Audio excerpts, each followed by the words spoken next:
Bonjour à tous et bienvenue dans ce nouveau format des Motivational Speakers. Aujourd'hui, j'ai le grand, l'immense plaisir d'accueillir Guillaume Andreu. Bonjour Guillaume, comment vas-tu? Bonjour Laura, bonjour à toutes et à tous, je vais très bien, merci beaucoup. Top. Alors Guillaume, est-ce que tu peux nous expliquer un petit peu ce que tu fais et en fait tout le panel de ce que tu fais d'ailleurs parce que tu fais énormément de choses. Est-ce que tu peux nous en dire plus? Alors moi je suis passionné par le développement humain depuis plus de 25 ans maintenant et j'ai eu un parcours, on pourrait dire, d'autodidacte dans le développement personnel pendant à peu près 7-8 ans où j'ai dévoré les librairies, les rayons sciences humaines, j'ai voulu tout comprendre sur l'humain, le monde, comment ça fonctionne. C'est vraiment une quête existentielle, une quête de connaissance, une quête de compréhension. Et puis, je me suis vite rendu compte que ma vie, telle que je la vivais, ne correspondait pas à mes aspirations profondes et j'avais même du mal à me trouver. J'étais quelqu'un qui était plutôt réservé, mal dans sa peau, timide, complexé. J'étais très, très complexé, j'avais beaucoup de peur et j'essayais d'exorciser ça avec une personnalité qui s'impose un peu, enfin contrebalancer, voilà, avec un personnage, on pourrait dire, qui a de l'humour, qui et du coup, j'étais souvent dans un faux moi. J'étais souvent pas vraiment moi. Et je me suis rendu compte que finalement, ça me rendait pas très heureux de pas savoir vraiment qui je suis et ce que je veux faire dans la vie. Et quand j'ai découvert tous ces aspects du développement humain, je me suis lancé. Je me suis dit: «J'ai vraiment envie d'aider les autres». Ça, c'est vraiment quelque chose qui fait partie de mes valeurs. J'ai vraiment envie de permettre aux gens de changer, d'embellir les choses pour les gens, d'embellir le monde. Alors j'ai commencé par du design d'ailleurs à l'époque, parce que je voulais embellir l'environnement des gens. Mais quand j'ai commencé à plus apprécier les gens qui me faisaient peur avant, parce que j'étais toujours très inquiet du fonctionnement des gens tant que je ne le comprenais pas. Et quand j'ai commencé à le comprendre, j'ai eu beaucoup d'empathie, beaucoup de compassion pour l'humain. Et je me suis dit, j'ai vraiment envie d'aider les êtres humains à développer leurs belles facettes, voilà, et d'accepter aussi leurs facettes moins belles, leurs parts d'ombre, on pourrait dire, parce qu'on est humain et qu'on n'est pas parfait. Et je me suis lancé dans les formations pour pouvoir accompagner les personnes. Donc, j'ai fait des formations en PNL, des formations en coaching, des formations en hypnose, formations en énéagramme, formations en relaxation, en massage. Enfin, j'ai été en cohérence cardiaque, en pleine conscience. Enfin, j'ai été chercher des tas d'outils pour pouvoir accompagner les gens le plus efficacement possible, le plus rapidement possible dans leur changement, dans leur transformation. Voilà. Donc, ce qui m'intéresse aujourd'hui, c'est d'aider les gens à trouver le sens de ce qu'ils vivent, c'est-à-dire à comprendre pourquoi ils en sont là, qu'est-ce qui se passe pour eux, et remettre les pièces du puzzle les unes avec les autres pour créer un motif, on pourrait dire, qui corresponde à leur motif existentiel, à ce qu'ils veulent suivre comme sens dans leur vie. Donc, je les aide à trouver ensuite le sens dans lequel ils veulent aller, et je les aide à transformer à l'intérieur d'eux tous les mécanismes qui ont besoin d'être transformés pour que ça fonctionne, hein, pour que libérer des peurs, des traumatismes et des choses qui font que les personnes s'empêchent d'avancer. Mmh. D'accord, je comprends. Et alors, effectivement, donc tu as été formé à énormément de choses, donc c'est très intéressant. Tu me disais que tu faisais aussi, que tu étais toi aussi formateur, c'est ça? Alors, oui, j'enseigne la PNL, hein, je reçois des gens en formation en ligne et en présentiel sur les formations de PNL de base de techniciens, de praticiens, et donc qui est en fait un processus très, très intéressant de développement personnel et professionnel, et même de développement, j'ai envie de dire, psycho-spirituel, puisque la PNL peut vraiment être au service de la transcendance de soi, j'ai envie de dire, d'aller vers une réalisation de soi plus authentique. Et c'est ça, dans cet axe-là que j'utilise la PNL, avec vraiment une notion humaniste en arrière-plan. Et puis, j'accompagne aussi des gens en coaching individuel, je les accompagne par Zoom pour les aider. Parce que j'aime bien travailler, alors j'aime beaucoup travailler avec les groupes, avec les personnes, mais j'aime bien aussi avoir quelques personnes que j'accompagne en individuel parce que c'est super riche, la qualité des échanges. J'aime beaucoup les échanges intimes où on rentre dans les profondeurs de l'être.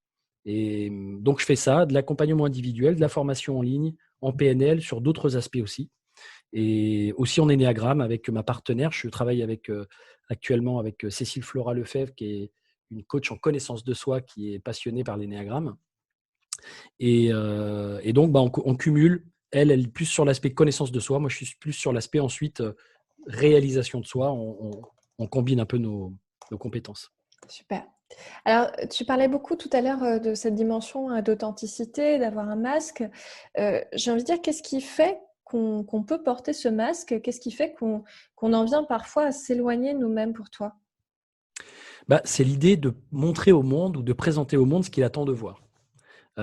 Donc nos parents attendent de nous, ont des projections sur nous, ont des attentes de nous, ont un système de valeurs, un système de croyances et se disent: «Mon enfant, s'il est comme ci ou comme ça, ce sera mieux pour lui dans la vie».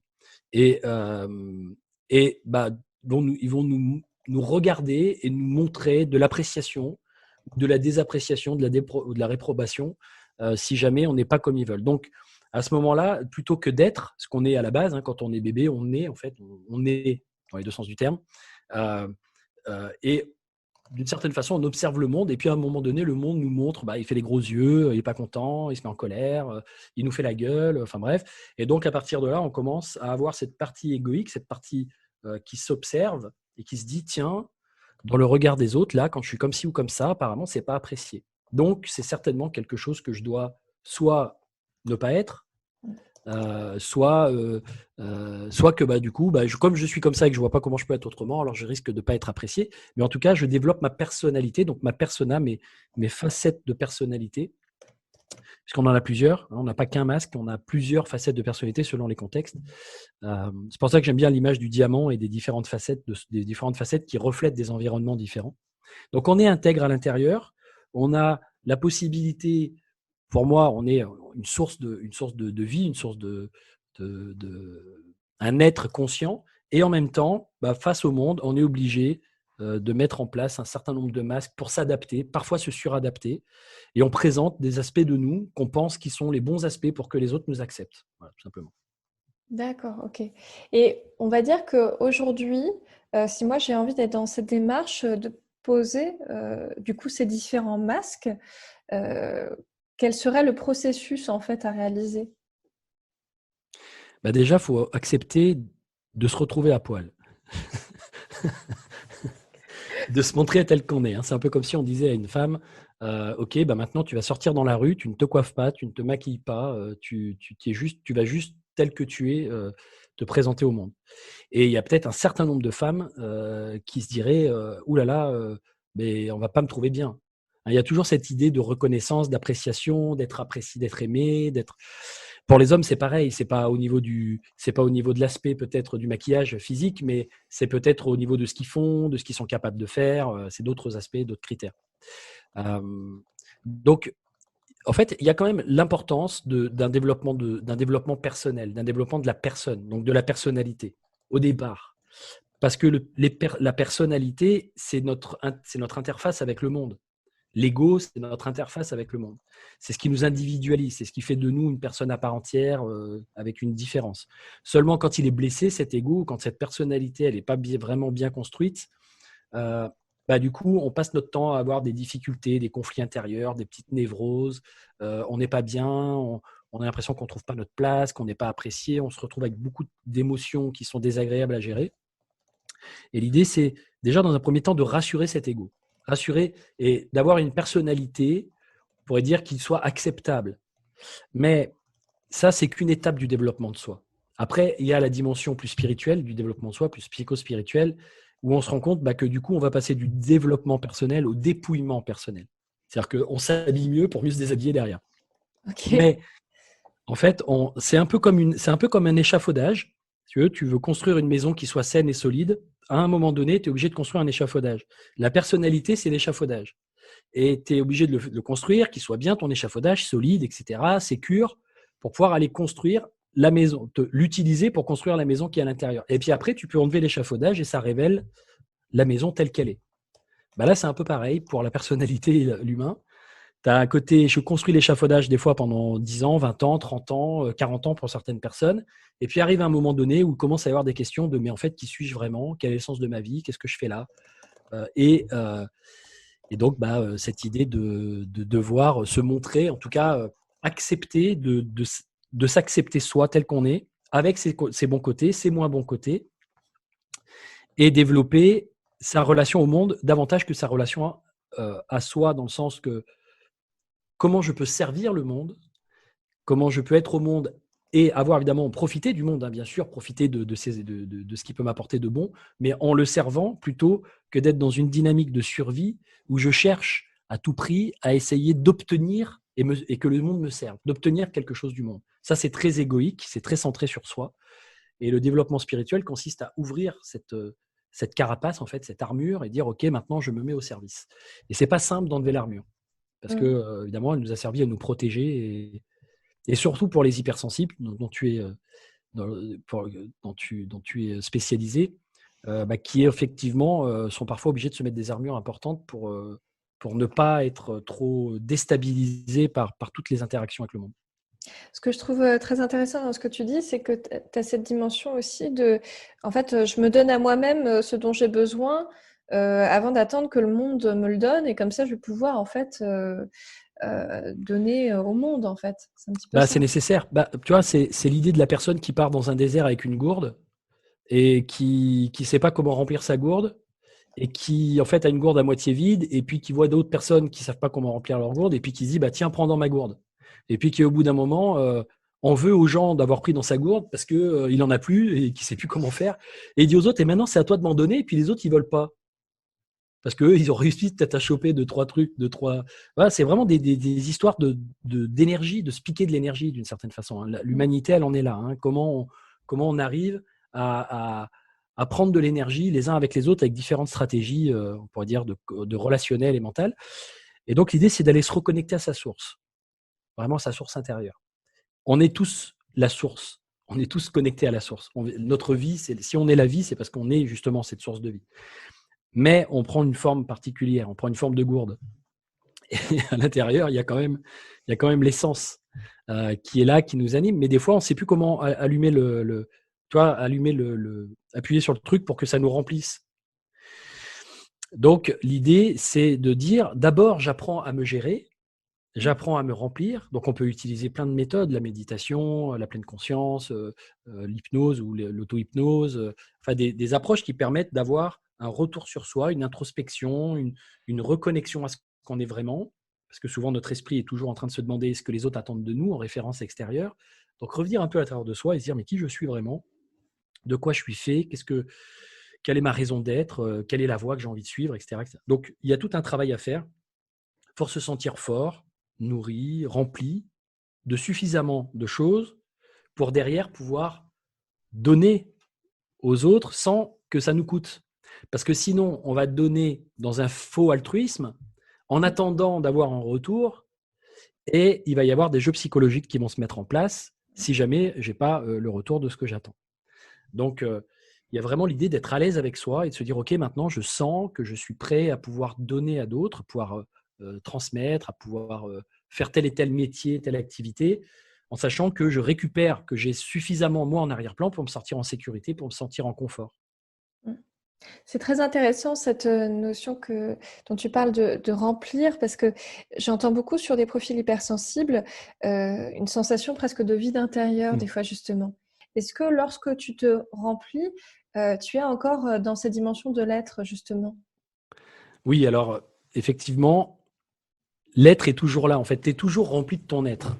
C'est juste que tu perds contact avec lui parce que tu orientes ton attention sur autre chose. C'est-à-dire, en fait, l'être, il est là, il rayonne, tu es cet être, en fait, hein, tu es cette conscience qui existe. Sauf que il y a une partie de ta conscience qui sélectionne les informations particulières pour exister.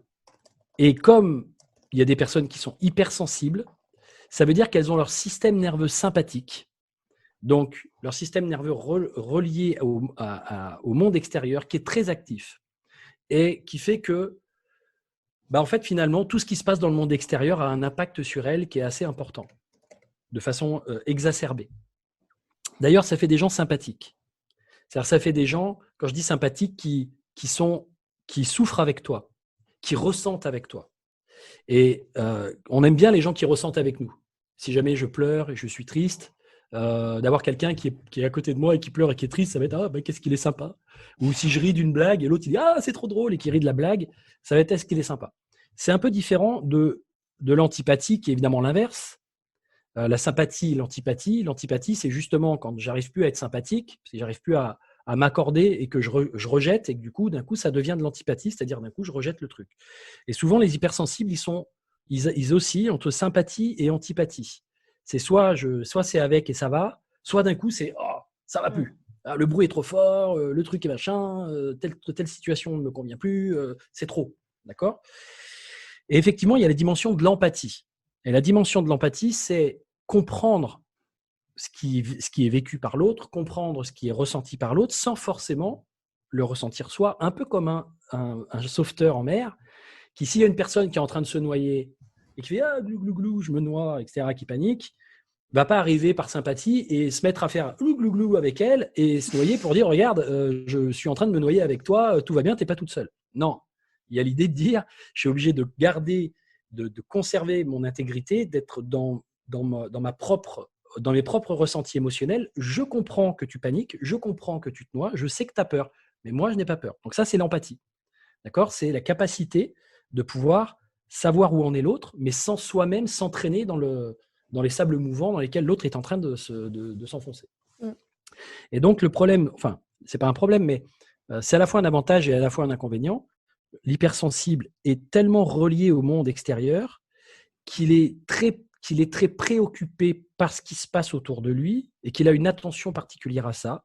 Et du coup, ça manque de retour sur soi, ça manque d'avoir à un moment donné de se couper de ça pour revenir sur qu'est-ce qui se passe concrètement, profondément à l'intérieur de moi, parce qu'à l'intérieur de lui, il y a lui. Mais il y a lui dans ses états d'apaisement, de paix, de bien-être, de ressenti très agréable. Et c'est ça qui fait qu'il lui manque. Il se manque à lui-même, c'est ça le vide qu'il ressent, il se manque à lui-même. Il manque cette dimension de relation à soi, cette dimension supérieure de soi qui s'incarne, et de ressentir cette puissance intérieure, ce bien-être, cette paix, etc. Pourquoi ?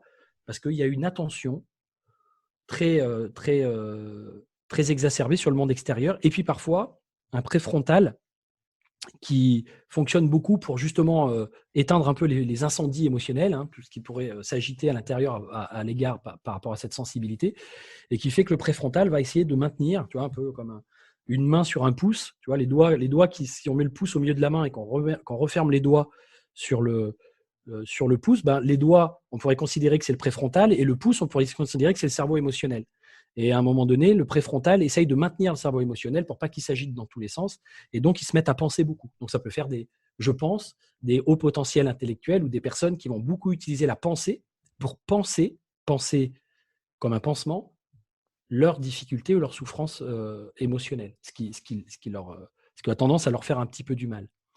Donc, pour répondre en synthèse à ta question, le fait de se recentrer sur soi ne veut pas dire de se couper des autres, ça veut juste dire être capable de revenir, de retourner à l'intérieur de soi, de se remettre dans le système parasympathique, de le réactiver, d'avoir une respiration profonde, de se déconnecter de ses sens extérieurs, donc par de la relaxation où on va simplement à l'intérieur de soi pour réapaiser, en fait. C'est le système nerveux frein.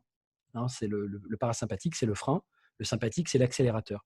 Donc, effectivement, quelqu'un qui est hypersensible, ça veut dire qu'il a souvent l'accélérateur qui appuie. Il y a souvent très facilement des stimulations qui vont l'activer. Il va être attiré par l'extérieur et donc, très souvent, il va se suradapter en permanence à l'extérieur et ne plus se sentir à l'intérieur. Donc, avoir ce sentiment d'être vide. Mais ce sentiment de vide, c'est parce qu'il n'est pas relié à sa source. Et là, quand je parle de sa source, c'est sa source de vie. Alors après, il y a des gens qui vont être plus ou moins spirituels et qui vont être plus ou moins athées ou spirituels. Mais soit c'est la source de vie, l'énergie de vie qui nous traverse, soit certains vont dire c'est le divin, de toute façon tout ça c'est relié, hein, l'énergie de vie, le divin, bref. Mais en tout cas, c'est d'aller se sentir profondément à l'intérieur de soi. Est-ce qu'il n'y a pas aussi cette dimension finalement de rejet des émotions aussi pour les profils hypersensibles, quand on parlait aussi de parties de soi finalement qu'on n'accepte pas forcément. Sur des profils hypersensibles, j'ai l'impression qu'il y a aussi un rejet d'un côté, je vois beaucoup de profils hypersensibles qui vont être un peu victimes finalement de leurs émotions, qui vont avoir cette sensation de les subir et qu'elles ne rentrent pas dans le moule en fait qu'elles voudraient. Et de l'autre côté, du coup, un rejet aussi de ces émotions-là qui fait qu'on peut, au contraire, s'en couper totalement, quoi. Alors, c'est peut-être justement ça la caractéristique de l'hypersensible, on en parlait tout à l'heure. C'est évidemment, enfin, c'est possiblement qu'il refuse sa sensibilité. Et plus il refuse sa sensibilité, plus ça devient hypersensible. Mm. Hein, c'est vraiment ce à quoi tu résistes persiste. Mm. Donc, plus tu ne veux pas être sensible, et plus tu vas avoir une exacerbation de la sensibilité. Plus tu ne veux pas entendre un bruit, et plus ton cerveau va se mettre à se focuser sur ce bruit et va le trouver hyper agaçant, hyper prégnant, hyper présent, parce que tu vas faire le focus dessus. Et donc, c'est ce que je te disais tout à l'heure, tes sens vont se mettre à sélectionner des informations particulières, des bruits, peut-être je sais pas, différentes choses, et il va y avoir à l'intérieur l'incapacité à être en sympathie avec ça. Il va y avoir un truc qui va faire: ah, mais ça me dérange, ça va pas, c'est pas comme je veux. Et donc, automatiquement, je me dérange aussi. Il y a des aspects de moi qui me dérangent, mais certainement qu'il y a aussi plein d'aspects du monde et des autres, etc., qui me dérangent aussi, parce qu'ils sont comme ci, ils sont comme ça. Donc, il y a aussi une notion un peu de blessure de rejet en arrière-plan de tout ça.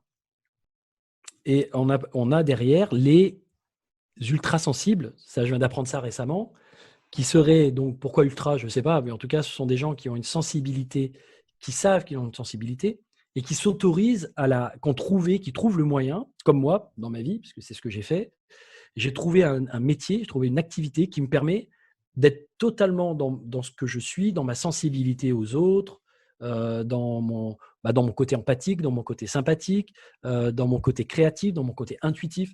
Parce qu'en accompagnant les autres, je peux exercer tout ça. Avant, je lisais les gens.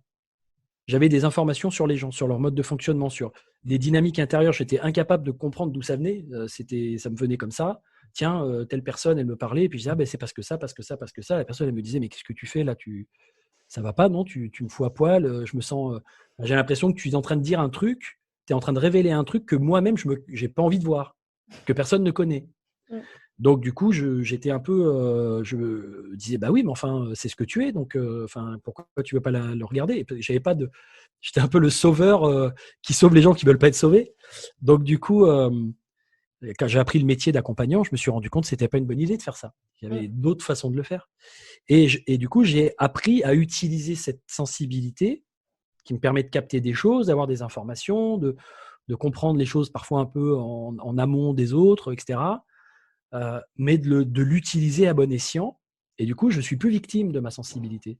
C'est plus quelque chose que je ressens, j'accepte, je maîtrise mieux. Je maîtrise mieux les sensations, les perceptions, etc. Parce que je sais les mettre au service de quelque chose qui a de l'importance pour moi. Au final, tu as orienté ton hypersensibilité, si je résume un petit peu ce que tu me dis, pour en faire vraiment une force et pour que ça soit au contraire quelque chose qui te serve en fait. Et oui, mais ça, je ne l'ai pas fait parce que je ne l'ai pas fait sciemment. Ça s'est fait tout seul. Mais c'est ça. C'est-à-dire que quand j'étais enfant et que effectivement, je captais des tas de trucs, je parlais de ce que je ressentais du monde et des choses, on me disait: non mais Guillaume, t'es un uluberlu, tu es un rêveur, tu es un idéaliste, un utopiste, ou bref, enfin, je pouvais avoir plein d'étiquettes qui m'étaient posées. Maintenant, ce que je disais quand j'étais plus jeune, je le lis dans des bouquins de scientifiques qui parlent de neurosciences, de physique quantique, et qui expliquent le monde d'une façon différente. Et moi, je le percevais, je le ressentais, et j'avais déjà des intuitions concernant ces réalités-là.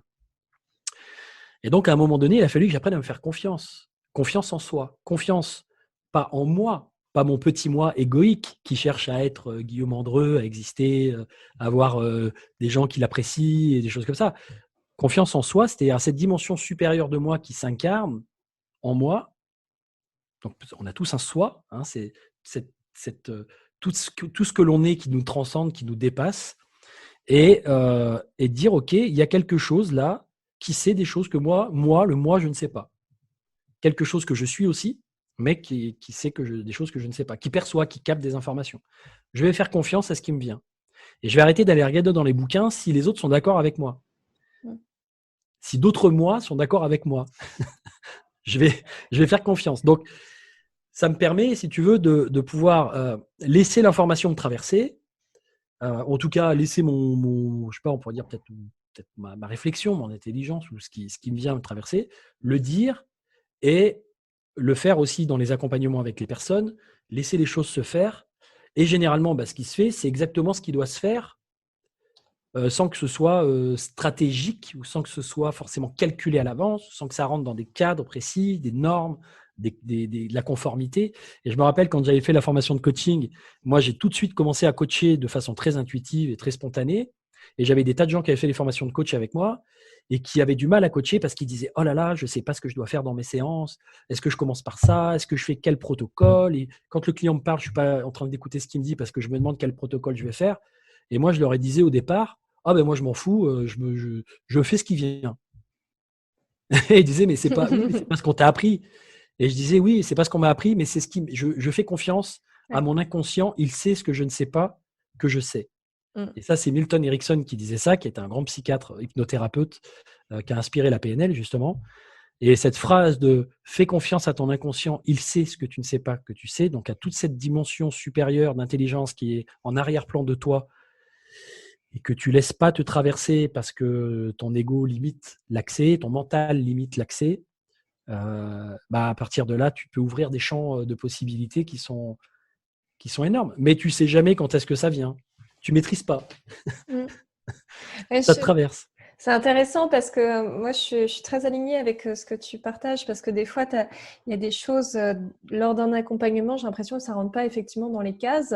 Des fois, moi, il y a même des outils que j'ai un peu remasterisés pour que ça corresponde à ce que je ressentais de la personne sur le moment. Et c'est très intéressant parce que finalement, les outils, par exemple, de PNL, d'hypnose, est-ce que c'est pas un cadre, mais au sein duquel, finalement, après, on adapte aussi. C'est aussi ça, je pense. Alors, c'est complètement ça. C'est-à-dire que Milton Erickson, lui, il faisait de l'hypnose, il avait compris les fondamentaux, donc c'est important de comprendre les fondamentaux. Et la PNL donne tous les fondamentaux qu'on trouve dans l'hypnose. D'ailleurs, il y a beaucoup de centres d'hypnose qui font la formation d'hypnose via les fondamentaux de la PNL. Donc, la PNL donne, on pourrait dire, tous les ingrédients de base, comme pour faire une bonne cuisine. Un chef, il a besoin de connaître ses ingrédients. Le beurre, la farine, le sucre, à quoi ça sert, comment ça marche, tout ça. Et une fois qu'il a ça, il peut laisser le talent agir. Il peut laisser l'intuition, l'envie, tout ça le traverser, et puis il va créer des choses. C'est pareil pour un thérapeute. Il peut, à un moment donné, mais chacun fonctionne comme il y a des gens qui ont besoin d'une conformité, qui ont besoin d'une structure, qui ont besoin d'avoir des exercices, qui ont besoin que leur séance soit séquencée d'une certaine façon. Chacun a sa façon de fonctionner. Moi, en tant qu'hypersensible, au potentiel, multipotentiel, atypique, etc., je ne sais plus exactement dans quel cas je rentre du coup. Je savais, je sentais que si j'essayais de faire ça, j'allais beaucoup me stresser et que j'allais beaucoup me limiter. Qu'à un moment donné, il fallait que je laisse l'improvisation. Donc je me qualifie souvent d'improfessionnel parce que je laisse beaucoup l'improvisation venir. Et cette improvisation, elle me permet de vivre les choses bien, de façon agréable. Tu vois, peut-être que certaines personnes pourraient dire « Ah, mais Guillaume, tu aurais pu être meilleur dans ce podcast. Ah, mais Guillaume, tu aurais pu être meilleur dans ce coaching. Guillaume, tu aurais pu être meilleur sur scène quand tu fais une conférence ou dans une formation. » Et effectivement, peut-être que si j'avais tout travaillé, tout ciselé, un peu comme sur les TEDx, tu vois, les conférences TEDx, tout est écrit, peut-être que j'aurais un truc qui serait encore plus percutant et tout ça. Mais ça me coûterait beaucoup plus en attention, en concentration et en stress.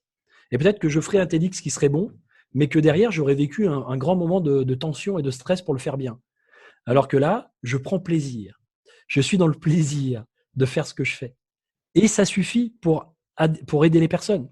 Ça suffit pour accompagner les gens parce que il y a un flow, il y a une fluidité et du coup, ça se passe comme ça doit se passer. Voilà. Et c'est bien de se faire confiance. Faire confiance à ce qui nous traverse. Et pour les hypersensibles, je pense que c'est un très bon conseil. Parce qu'ils essayent de se conformer. Ils regardent la forme du monde extérieur et ils se disent « Ah, les autres fonctionnent comme ça, le monde fonctionne comme ça, je devrais pouvoir y arriver. » Et ils sentent que non, c'est pas possible parce qu'il y a des choses en eux qui sont un peu antipathiques à ce système-là. Ce sont souvent des créatifs qui n'osent pas créer selon leurs propres impressions, leurs propres sensations, leurs propres intuitions, leurs propres inspirations, et ils deviennent rebelles. Un rebelle, c'est un créatif qui n'ose pas assumer sa dimension de créateur. Et donc, qui va essayer de pourrait dire, casser, remettre en question le modèle qui est présenté, la forme qui est présentée, parce qu'il n'ose pas donner sa propre forme à sa vie, à son existence. Donc moi, c'est ce que je permets aux gens de faire, c'est de trouver leur forme, leur propre forme d'expression de vie, d'eux-mêmes, dans leur vie perso, dans leur vie professionnelle, trouver l'activité, trouver la voie qui servent vraiment la raison d'être profonde et non pas les aspirations un peu idéalistes de l'ego. Mm. Ce qui est, ouais, c'est très intéressant parce que effectivement, j'ai eu plusieurs profils aussi comme ça qui se suradaptaient en se disant, voilà, le cadre il est comme ça, moi il faut absolument que je rentre dans le cadre, et qui s'obligeaient finalement à rentrer dans le cadre par peur du rejet, par peur de beaucoup de choses, alors que finalement, moi la sensation que j'avais, c'est que c'est pas le cadre auquel ils doivent coller, mais ils doivent surtout coller à eux-mêmes, quitte à même créer notre propre cadre au final. Et oui, mais ils ont peur. Il y a une insécurité, c'est l'ego qui a peur, le mental.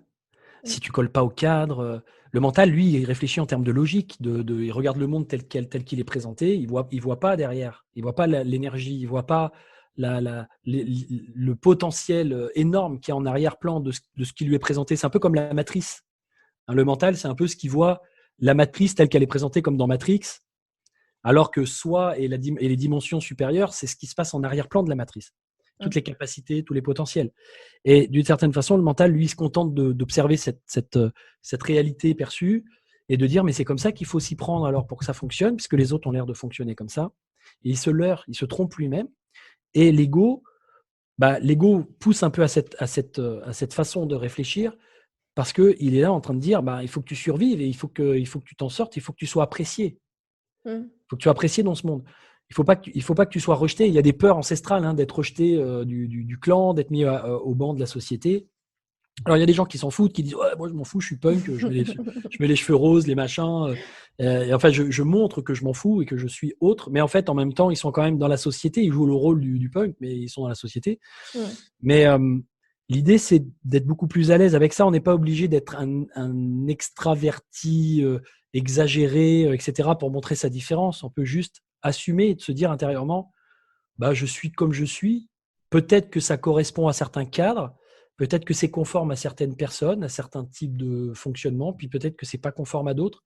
Peut-être qu'il y a une majorité de personnes qui fonctionnent d'une façon et que moi, je fais partie d'une minorité de personnes. Et c'est très bien parce que le monde a besoin de cette minorité de personnes pour évoluer, de cette minorité de personnes qui pensent différemment, qui sentent différemment, qui réfléchissent différemment. Mais l'idée, c'est que ces personnes-là ne se sentent pas comme des cellules cancéreuses de la société, mais se sentent comme, au contraire, des cellules, comme on appelle ça, des cellules multipotentielles, c'est-à-dire des cellules souches. C'est-à-dire, en gros, il y a un organisme qui fonctionne d'une certaine façon, et moi, je vais trouver l'endroit dans l'organisme où ça fonctionne pas bien, et je vais aller prendre une place pour que ça fonctionne mieux. Et c'est moi qui choisis. La cellule souche, à un moment donné, elle migre dans le corps pour aller prendre la forme d'une cellule de foie, d'une cellule d'os, d'une cellule de peau, d'une cellule de je sais pas quoi, parce que c'est à cet endroit-là qu'il y a besoin de quelque chose. Et souvent, les hypersensibles au potentiel, multipotentiels, ils ont cette même caractéristique que la cellule souche, alors qu'elles se prennent pour une cellule cancéreuse parce qu'elles se disent, je ne sais pas ce que je suis là, je ne sais pas pourquoi je suis là, je ne sais pas ce que je suis censé faire, et là où je suis, ça ne me convient pas. Et c'est la peur de sortir de ce cadre et le manque de foi que ce qu'elles sont est parfait pour ce qu'elles ont à vivre sur cette planète, qui fait qu'elles ont les foi. C'est-à-dire qui fait qu'elles ont peur et qu'elles essayent de se suradapter, se surconformer en se disant, oui, mais si je ne vais pas dans ce job, si je ne fais pas cette activité, qu'est-ce que je vais devenir ?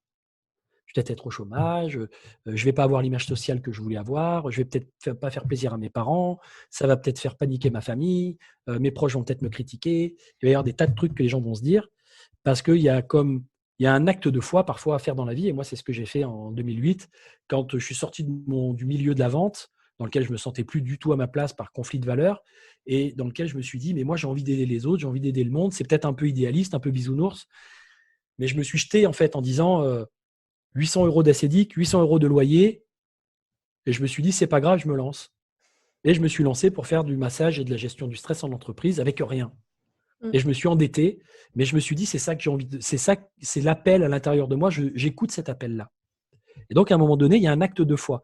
Et la foi, C'est l'idée de mettre un pied en avant pour monter sur une marche d'escalier alors qu'on ne voit pas encore la marche d'escalier. Et elle apparaît quand on pose le pied. Ben, c'est un peu ça parfois. Les hypersensibles, ils devraient se dire, je sens au fond de moi qu'il y a quelque chose qui cherche à émerger, mais j'ai un peu peur parce que je ne sais pas si ça va. Il y a encore beaucoup d'incertitudes sur le fait que ça va pouvoir prendre forme. Moi, mon activité, elle a fini par prendre forme.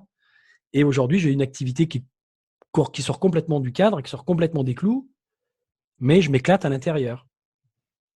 Et plus ça va, plus cette activité, elle commence à devenir quelque chose que les gens voient de plus en plus. Tu vois, et finalement, on dit, ah, bah si, être formateur en développement personnel, faire des conférences, animer des trucs dans la PNL. Si, aujourd'hui, il y a beaucoup de gens qui font ça. Bah ouais, mais il y a 12 ans en arrière, ça courait pas les rues. Mais j'y ai cru. Voilà. Et finalement, est-ce que c'est très intéressant parce qu'il y a cette première marche qui est en général quand même très compliquée à gravir, hein, parce que peut-être c'est même à mon sens la plus compliquée finalement. Ouais. Mais après, il y a aussi tout le chemin du reste de l'escalier où on se trouve, on se cherche, on On redescend, navigue. on remonte. Ouais, bien sûr, oui, c'est jamais la marche. En fait, c'est un, comme on dit, tu sais, c'est un chemin de croix. En fait, je sais pas comment dire, c'est pas un chemin de croix dans le sens de, c'est compliqué, mais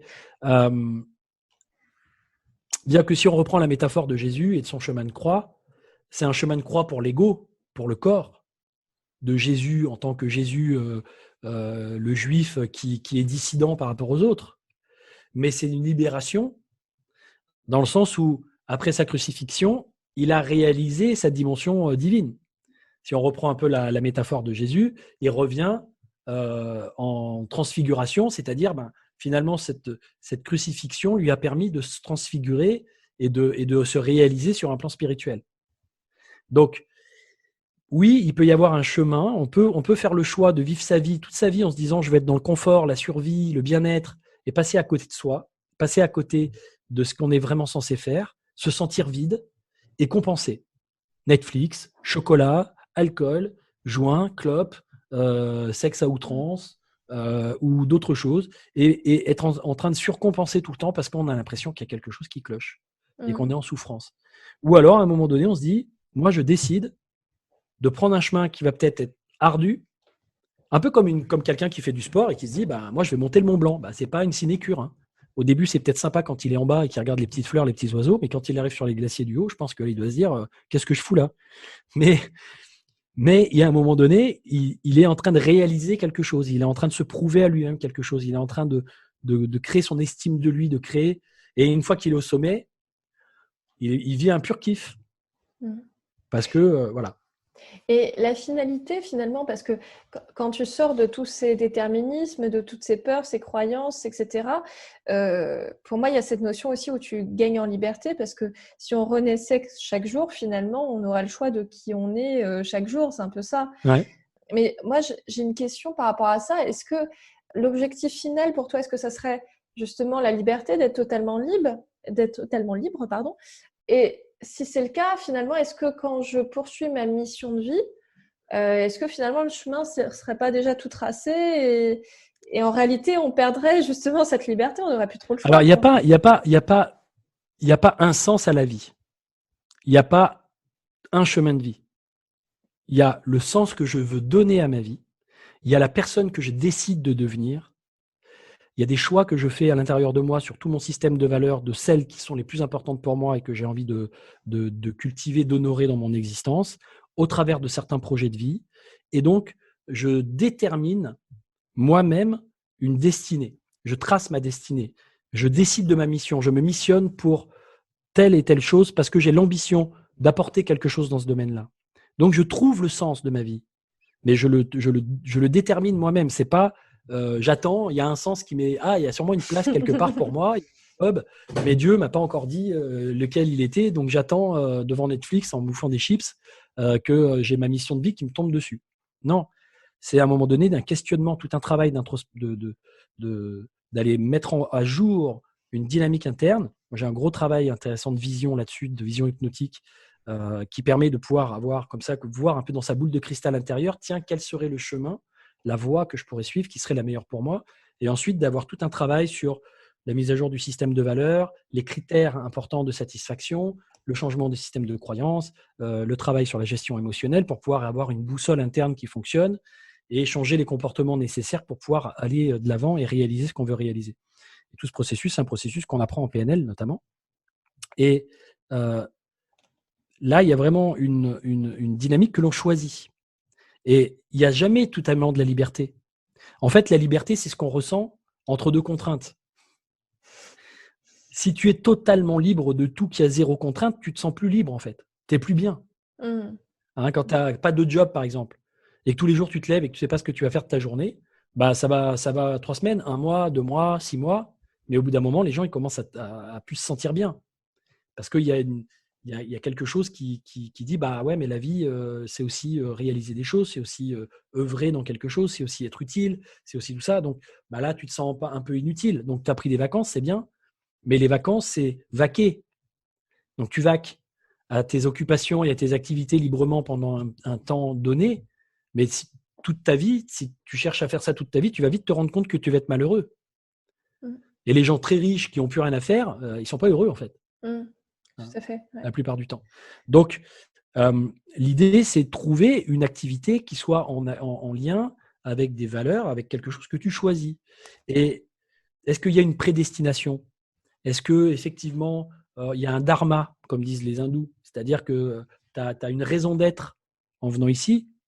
Ben, moi, je pense que certainement que s'il y a une raison d'être en venant ici, c'est d'apprendre à aimer plus et d'apprendre à plus ressentir l'amour. L'amour en soi, la sensation d'amour en soi, au travers de la vie, au travers des circonstances de la vie, au travers de qui on est, et d'être dans une dynamique de bienveillance vis-à-vis du monde et de croissance. C'est-à-dire qu'on soit là pour s'aider à croître les uns les autres. Voilà, pour moi, s'il devait y avoir une raison d'être, c'est ça. Mais après, la forme que ça prend, chacun choisit.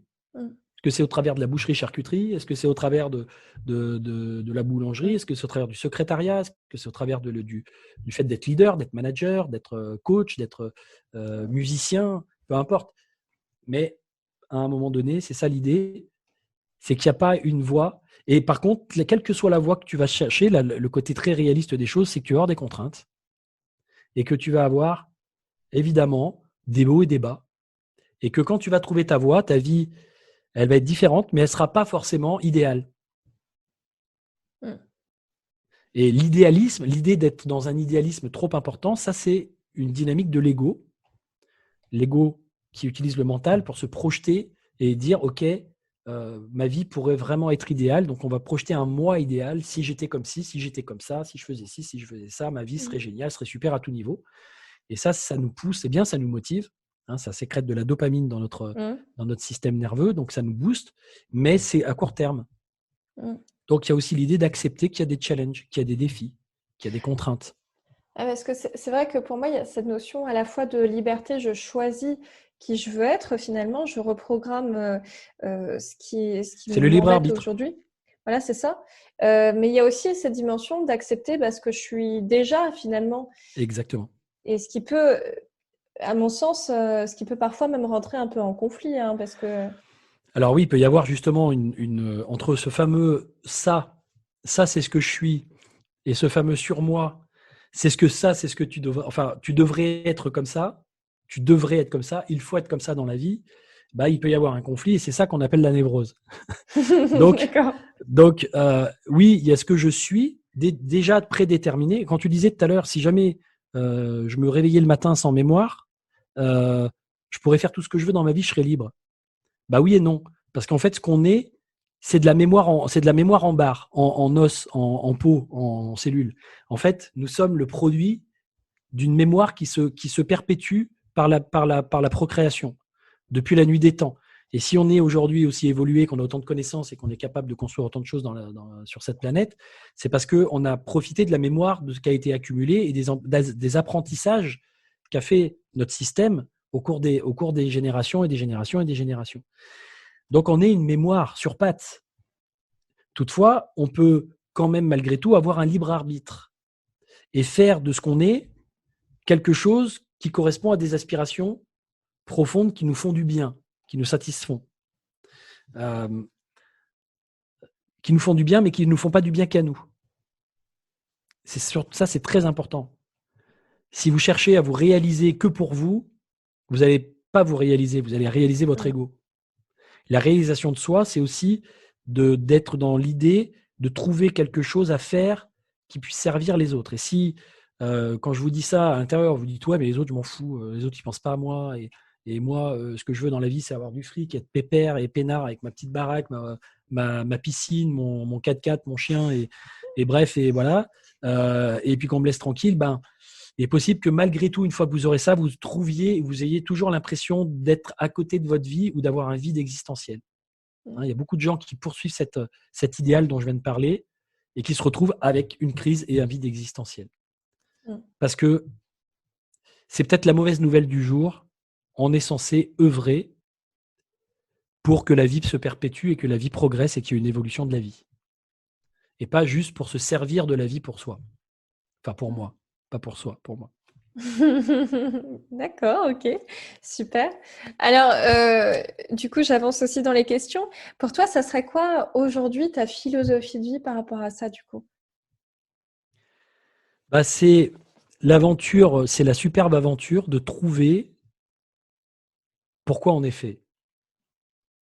Pourquoi, dans le pourquoi on pourrait dire de ce qui est important pour soi, du système de valeurs. Quand je dis du système de valeurs, c'est pareil, c'est toujours un truc qui est en rapport avec l'ego, puisque c'est toujours une histoire d'estimation, de ce qui est valable, pas valable. Donc on est toujours un peu dans une forme de dualité. Il y a ce qui est bon, il y a ce qui est moins bon.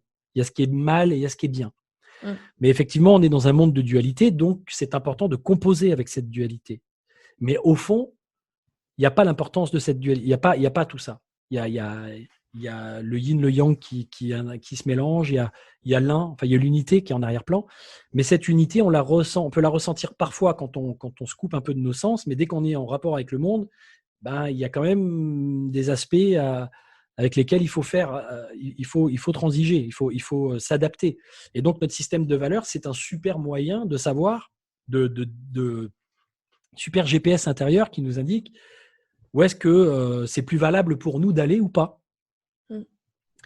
et de nous conduire dans la vie. Donc moi, ma philosophie de vie, c'est trouve ce pourquoi tu es fait, qui tu es vraiment, ressens-le à l'intérieur de toi et fais des expériences. Lance-toi et cultive ta foi, parce que moi, c'est ce que la vie m'a amené à faire pendant des années. C'est à sortir de l'impression que la vie, elle est comme ci, comme ça, elle est très logique, très matérialiste, et que c'est la seule option pour vivre, c'est de s'adapter à ce système. Et je me suis rendu compte que non, il y a quelque chose, il y a une magie, il y a en arrière-plan, alors que franchement, j'étais vraiment pas là-dedans au départ, j'étais très cartésien et j'avais pas trop envie de croire en ces choses-là. Mais oui, effectivement, il y a quelque chose d'assez inexplicable qui nous dépasse, et c'est nous aussi ce qui nous dépasse. C'est pas autre chose que nous-mêmes, que nous à un autre niveau niveau. Et donc, l'idée, c'est de petit à petit d'élargir sa conscience de soi et de faire des expériences et de sentir que petit à petit, on est en paix parce on se sent aligné, parce qu'on est en cohérence intérieure. Et la cohérence intérieure, c'est ce qui permet de ne pas se sentir en souffrance. La souffrance, c'est souvent quand il y a un manque de sens, un manque de cohérence entre mes valeurs, ce que je pense, et ce que je fais concrètement de ma vie. Et s'il y a un décalage entre ce que je fais concrètement dans ma vie et ce que je sens qui serait bon pour moi en arrière-plan, ma philosophie de vie par exemple, alors il va y avoir une dissonance qui va générer une forme de souffrance. Donc l'idée, c'est vraiment de revenir sur de la cohérence personnelle, et c'est à ça que j'accompagne aussi les gens. C'est un petit peu cette notion d'ataraxie, l'absence de trouble, de se dire, voilà, je suis en paix avec moi-même, et finalement, quand je suis en paix avec moi-même, tout s'aligne finalement autour de soi, c'est un peu ça. Oui, ou en tout cas, on a l'impression, peut-être que c'est nous qui nous alignons avec ce qu'il y a autour de nous. Peut-être que, tu vois, on s'accorde. Je me rappelle d'une fois, c'est une expérience, je ne sais pas si c'est très bien d'en parler, mais c'est un peu rigolo parce que c'était un événement qui s'appelait Hypnotique. Et c'était un événement techno sur Lyon. Et c'est la première fois que je vais dans un gros événement techno comme ça, électro, on pourrait dire. Et je me laisse tenter par une substance qui fait un peu partir, voilà. Et donc je me dis pourquoi pas, moi qui fais de l'hypnose, les états de transe, les trucs, je vais tester ce truc-là pour voir ce que ça donne. Ouais. Et effectivement, je pars en transe très très fortement sur la piste. Et à un moment donné, au bout de 3 heures de transe à peu près, Okay. pour dire, je sors, je me dis là, je vais aller boire de l'eau, machin, et je sors de la foule. Et quand je vais revenir dans la foule, il y a beaucoup, beaucoup de gens qui sont évidemment devant le DJ en train de danser. Et je vois des gens qui rentrent dans la foule comme ça et puis qui se bousculent les uns les autres. Ils se bousculent, ils sont là et paf et boum et ils se poussent et il y en a un qui pousse l'autre et je me dis oh là là mais c'est et à ce moment-là je vois ça et je me dis oh, mais ça manque totalement de fluidité et moi comme je suis un peu perché à ce moment-là dans une espèce d'état d'être totalement aligné, tu vois, je me dis bah, je vais marcher tout droit, tranquillement et je ne vais pas à un seul moment m'arrêter, freiner, me détourner et je vais arriver au milieu de la piste. Et ben c'est Ok. ce que j'ai fait. Ouais. J'ai marché et en fait à chaque fois que je marchais, j'avais des gens devant moi qui se bousculaient, etc. Je me disais oh là là, là il va falloir. J'avais mon mental qui me disait ah là tu vas pas pouvoir continuer parce que tu vas te retrouver bousculé ou ils vont. Et ben non, ils s'écartaient, ils tournaient autour de moi. Et en fait, j'ai continué de marcher. Au bout d'un moment, je me suis dit non, non, vas-y, marche, marche, ok. Et j'avais comme une foi. Alors malheureusement, c'était lié à une substance, voilà. Donc j'aurais bien aimé que ce soit lié à une véritable méditation transcendantale, tu vois. Mais bon, bah, j'avais ce truc, j'étais porté et je me suis retrouvé au milieu de la piste et je me suis dit c'est complètement dingue cette histoire. Enfin, j'en revenais pas moi-même d'avoir des dizaines de personnes qui sont agencées et moi je marchais tout droit jusqu'à ce que j'arrive au bout. Et d'ailleurs, qui me faisaient des sourires. Alors que quand je regardais les autres, ils se regardaient, ils se faisaient un peu la gueule, ils se bousculaient. Et moi, je passais, les gens se retournaient, ils me souriaient. Ouais. Donc, j'ai presque envie de te dire, il y a des petits moments de grâce comme ça dans la vie qui sont parfois malheureusement liés à des. Donc, je ne pousse pas les gens à faire ce type d'expérience, hein, voilà, soyons clairs. Mais c'est marrant que parfois tu puisses par le biais de quelque chose qui change ton état d'esprit, ton état d'être habituel, te rendre compte qu'il y a des tas de possibilités que tu n'explores pas habituellement. Et Ouais. c'est pour ça d'ailleurs que bah, tout ce qui est chamanisme, hypnose, méditation, bouddhisme, soufisme, enfin tous les mystiques en fait recherchent au travers de pratiques ces états modifiés de conscience qui permettent de se dire ah mais en fait on est bien bien plus et on a bien plus de possibilités que ce qu'on croit. Donc vous êtes plus que ce que vous croyez. Et l'idée, c'est de le croire. C'est d'apprendre à croire et d'avoir la foi en ce que vous êtes bien au-delà de ce que vous pensez. Super. Bah, je te propose peut-être de terminer sur cette phrase parce que je l'aime beaucoup. Donc, et je te remercie infiniment en tout cas pour ton intervention. Et où est-ce qu'on peut te retrouver si moi je suis intéressée par tes prestations, comment je fais? Alors, guillaumandreux.com, Guillaume Andreux, ANDREUX.com, qui est pour l'instant en construction. Donc, il n'est pas encore fini. Hein, donc, si vous y allez, n'y allez pas tout de suite parce que c'est vraiment n'importe quoi pour l'instant. En plus, j'ai Ok. copié le site de ma partenaire. Donc, du coup, pour l'instant, il y a plus de choses qui lui correspondent que moi. Enfin, bref. Donc, voilà. Non, le site est en construction. Donc, effectivement, guillaumandreux.com, bientôt, vous pourrez y accéder. Sinon, ben, la meilleure façon de me contacter, c'est Facebook. Mm. Facebook, je suis beaucoup sur Facebook plus que sur Insta ou sur d'autres réseaux. Donc Facebook, j'ai une page pro Andreux Guillaume Institut, j'ai ma page Guillaume Andreux. Vous pouvez m'envoyer un petit message par Messenger. YouTube, j'ai une chaîne YouTube qui s'appelle Guillaume Andreux TV. Ouais, j'en ai même deux. J'en ai une autre qui s'appelle Guillaume Andreux tout court. Et il y en a une qui date de longue date sur laquelle j'ai mis un peu tout ce que j'ai fait depuis quelques années. Et puis il y en a une autre qui est un peu plus dédiée à un processus avec pas mal d'informations, donc pas mal de vidéos de 30 minutes avec parfois des petites vidéos qui donnent plein d'informations sur le développement de soi. C'était en lien avec le projet Envie. Projet de nouvelle vie imminente, un peu comme les expériences de nouvelle vie imminente, les expériences de mort imminente. Et voilà. Et donc, vous pouvez me trouver aussi sur LinkedIn, mais j'y vais pas beaucoup, sur Insta. Et puis sinon, bah, vous m'envoyez un mail à Gandreux, Gandreux, free.fr ou contact@guillaumandreux.com.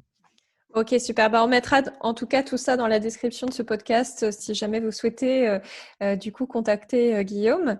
Et bah, un grand merci encore Guillaume. Et puis merci à tous pour votre écoute également. J'espère que ce podcast en tout cas vous aura plu. En tout cas, moi j'ai pris beaucoup de plaisir Guillaume à t'écouter lors de ce podcast. Et bah, je vous dis à très bientôt pour un nouvel épisode de ce podcast. À très vite. Au revoir. Merci à tous, au revoir.